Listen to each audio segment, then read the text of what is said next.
Madam ఇప్పుడు మనం చూసుకున్నట్టయితే జనసేన నుంచి చాలా లీడర్స్ టికెట్ రావట్లేదని చెప్పి మాకు చాలా అన్యాయం జరిగిందని చెప్పి కళ్యాణ్ గారి మీద అలాగే ఫ్యామిలీ మెంబర్స్ మీద చాలా నిందలు అయితే వేసి బయటకు అయితే వెళ్తున్నారు. అలాంటి వాళ్ళకి మనం ఏ విధంగా సమాధానం చెప్తారు మేడం? అలాంటి వాళ్ళకి నేనైతే గులాబీ పువ్వులు పంపిస్తానండి. ఎందుకంటే మానసిక పరిపక్వత లేక ఇటువంటి మాటలు అంటున్నారేమో, కొంచెం మనోధైర్యాన్ని పెంచుకుని కొంచెం మానసికంగా కోలుకుంటారు అనేటువంటి ఉద్దేశంతో నేనైతే గులాబీ పువ్వులు పంపిస్తాను. ఎందుకు అంటే ఈ రోజున ఒక నేమ్ కానీ ఒక ఫేమ్ కానీ వచ్చింది అంటే అది కేవలం పవన్ కళ్యాణ్ గారి వలన మాత్రమే. ఈ రోజున రాష్ట్రం వ్యాప్తంగా కూడా పక్కింటోడికి కూడా తెలియని వ్యక్తి ఈ రోజున రాష్ట్ర వ్యాప్తంగా గుర్తింపునిచ్చింది జనసేన పార్టీ. మరి అటువంటి జనసేన పార్టీ మీద నిందలు వేసి అధ్యక్షులు పవన్ కళ్యాణ్ గారిని వ్యక్తిగతంగా దూషిస్తూ ఈ రోజున పక్క పార్టీలకి ప్యాకేజీలకు అమ్ముడు పోవడం అంటే మరి మీరు ఎటువంటి సంస్కారహీనులు అనేది చాలా స్పష్టంగా అర్థమవుతా ఉంది. ఈ రోజున జనసేన పార్టీలో మాకు టికెట్ రాలేదని చెప్పేసి పార్టీని వదిలి వెళ్ళిపోయి ఈ రోజున పవన్ కళ్యాణ్ గారి గురించి ఇష్టం వచ్చినట్టు మాట్లాడుతున్నారు. మరి మాట్లాడే వాళ్ళకి కనీసం మనస్సాక్షి లేదా?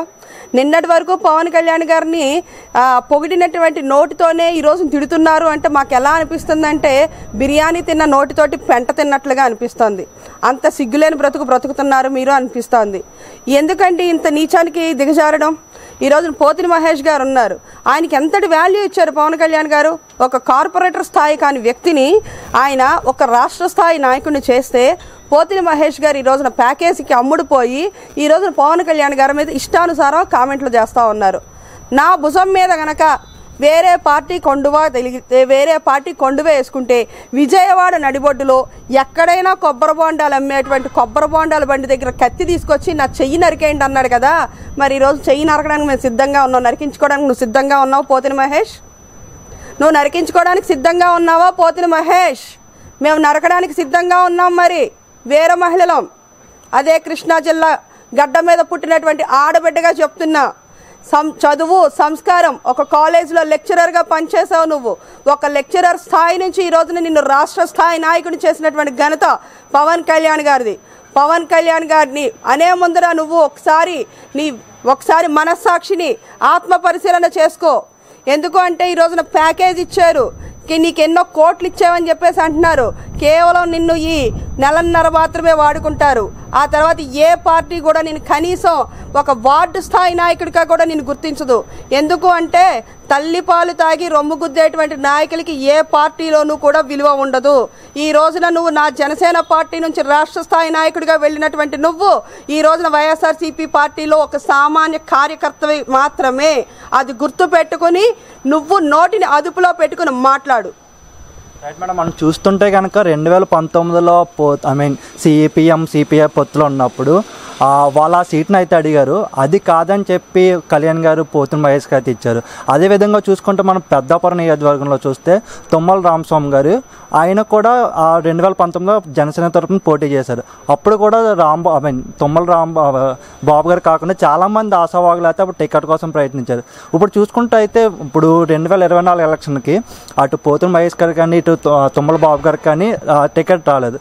బట్ చూసుకుంటే కనుక ఈయన పార్టీ అయితే మారని ఇదే పార్టీలో ఉంటూ ఈయన కాకినాడ జిల్లా అధ్యక్షుల కింద నియమితలేదు. సో కళ్యాణ్ గారు చెప్పారు, నాతో ఉన్నవాడే నావాడు, బయటకు వెళ్ళేవాడు నావాడు కాదు అని చెప్పి. సో ఇక్కడ ఫ్యూచర్లో అయితే ఎలాంటి ప్రాబ్లమ్స్ తెస్తున్నారు, దాని మీద మీ స్పందన ఏంటి మేడం? ఖచ్చితంగా అండి, పవన్ కళ్యాణ్ గారు ఇటువంటివన్నీ కూడా ముందే ఊహించి నాతో ఉండేవాడే నావాడు, నాతో లేనివాడు, నన్ను శంకించేవాడు నావాడు కాదు అని చెప్పేసి ఆయన ఎప్పుడో చెప్పారు. ఈ రోజున పార్టీ మీద నమ్మకంతో, అధినాయకుడి మీద నమ్మకంతో, ఎలా అయితే ఒక విశ్వాసంతో తుమ్మల బాబు గారు పార్టీకి కట్టుబడి ఉన్నారో పవన్ కళ్యాణ్ గారు గుర్తించారు. అందుకే వెంటనే కాకినాడ జిల్లాకి ఆయన అధ్యక్షులుగా నియమించారు. విశ్వాసం లేనటువంటి విశ్వాసఘాతకులు ఎవరైతే ఉన్నారో పార్టీని వెదిలి వెళ్ళిపోయిన వారికి ఫ్యూచర్లో కూడా భవిష్యత్తు ఉండదు. ఎప్పుడూ కూడా మనం ఒక సంస్థలో ఉద్యోగం చేస్తున్నా లేదంటే ఒక పార్టీకి పని చేస్తున్నా మనం విశ్వాసాన్ని విధేయతని కలిగి ఉండాలండి. అప్పుడే మన ఎదుగుదల అనేది సాధ్యమవుతుంది. అది ఎవరికైనా సరే, ఇది ప్రతి మనిషికి కూడా వర్తిస్తుంది. ఇది మనకి విధేయత లేకోకుండా మనం ఎన్ని అందలాలు ఎక్కుదామని ప్రయత్నించినప్పటికీ కూడా మనం ఖచ్చితంగా అందలం ఎక్కలేము సరికదా, పాతాళానికి పడిపోతాం. ఎక్కడైనా సరే ప్రతి మనిషికి విధేయత అనేది చాలా అవసరం. 2019 ఎలక్షన్స్ అప్పుడు ఒక చిన్న ఎగ్జాంపుల్, ఎందుకంటే 2019 ఎలక్షన్స్కి నేను కూడా వన్ ఆఫ్ ద ఆస్పిరెంట్గా ఉన్నాను రాజానగరం నియోజకవర్గం నుంచి. కానీ అధినాయకుడు ఒకరికి టికెట్ ఇచ్చారు, కానీ అధినాయకుడి మీద నమ్మకంతో ఆయన ఎవరినైతే ప్రకటించారో ఆ వ్యక్తికి నేను ప్రచారం చేశాను. కానీ ఆ వ్యక్తి విశ్వాసం లేకుండా ఎలక్షన్ అయిపోయిన వెంటనే వేరే పార్టీలోకి జంప్ అయిపోయాడు. అది సెకండరీ.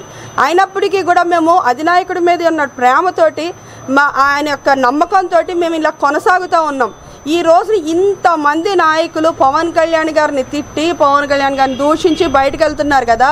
పార్టీని ముందు నుంచి నమ్ముకున్నటువంటి ఏ వీర మహిళ అయినా సరే పవన్ కళ్యాణ్ గారిని ప్రశ్నించిందా? పవన్ కళ్యాణ్ గారిని మాకెందుకు న్యాయం జరగలేదని దూషించిందా? రోడ్డుకెక్కి ఎక్కదు. ఎందుకంటే మహిళలు ఎప్పుడూ కూడా ఇంటి గుట్టుని బయటికి ఏ విధంగా అయితే ఇవ్వరో అలాగే పార్టీని కూడా మా ఇల్లులాగా అనుకుంటాం, అధ్యక్షుడిని మా తండ్రిలాగా అనుకుంటాం. కాబట్టి పార్టీ గుట్టును కూడా మేము బయటకు ఇవ్వం.